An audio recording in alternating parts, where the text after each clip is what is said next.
வாச்சாத்தி சம்பவத்தில் பாதிக்கப்பட்ட 105 நபர்களுக்கு தலா 60,000 ரூபாய் நிவாரணத் தொகை வழங்க முதலமைச்சர் செல்வி ஜெயலலிதா உத்தரவிட்டுள்ளார்.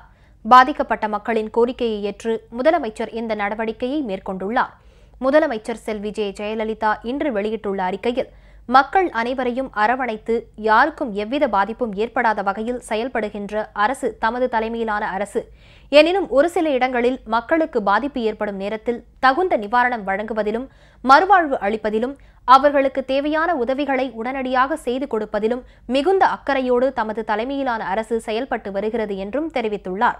1992ஆம் ஆண்டு தருமபுரி மாவட்டம் அரூர் வட்டம் வாச்சாத்தி கிராமத்தில் சந்தன மரங்கள் வெட்டப்பட்டு பதுக்கி வைக்கப்பட்டதாக கிடைத்த தகவலின் பேரில் நடந்த சோதனையின் போது அவ்வூர் மக்களில் சிலர் வன்கொடுமையால் பாதிக்கப்பட்டனர் என்பதன் அடிப்படையில் பாதிக்கப்பட்ட 407 நபர்களுக்கு 1,44 லட்சம் ரூபாய் நிவாரணத் தொகையாக வழங்கப்பட்டுள்ளது.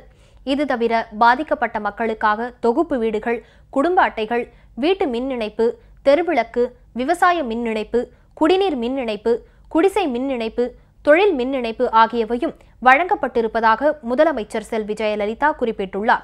வாச்சாத்தி கிராமத்தைச் சேர்ந்த பெரும்பாலானோர் சோதனை குழுவை தாக்கியதாக வனத்துறை அலுவலர் ஒருவர் கொடுத்த புகாரின் அடிப்படையில் இந்த சம்பவம் நடந்து 7 ஆண்டுகள் கழித்து 1999ஆம் ஆண்டு தருமபுரி காவல்துறையினரால் அரூர் நீதிமன்றத்தில் வாச்சாத்தி கிராமத்தைச் சேர்ந்த 105 பேர் மீது குற்றப்பத்திரிகை தாக்கல் செய்யப்பட்டது.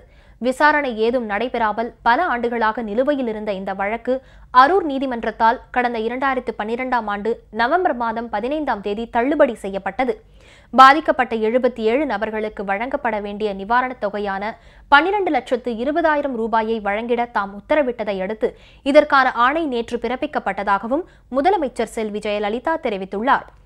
வாச்சாத்தி கிராமத்தைச் சேர்ந்த பாதிக்கப்பட்ட மக்கள் தங்கள் மீது குற்றப்பத்திரிகை தாக்கல் செய்யப்பட்டு அந்த வழக்கின் காரணமாக தாங்கள் இதுகாரும் பட்ட இன்னல்களை மனதில் கொண்டு தங்களுக்கு கருணை அடிப்படையில் மேலும் கூடுதல் நிவாரணம் வழங்க வேண்டும் என்று தம்மை இன்று நேரில் சந்தித்து கோரிக்கை விடுத்ததாக குறிப்பிட்டுள்ள முதலமைச்சர் செல்வி ஜெயலலிதா, அவர்களுடைய கோரிக்கையின் அடிப்படையில் பாதிக்கப்பட்ட 105 நபர்களுக்கும் தலா 60,000 ரூபாய் நிவாரணத் தொகை வழங்க தாம் உத்தரவிட்டுள்ளதாகவும் தெரிவித்துள்ளார்.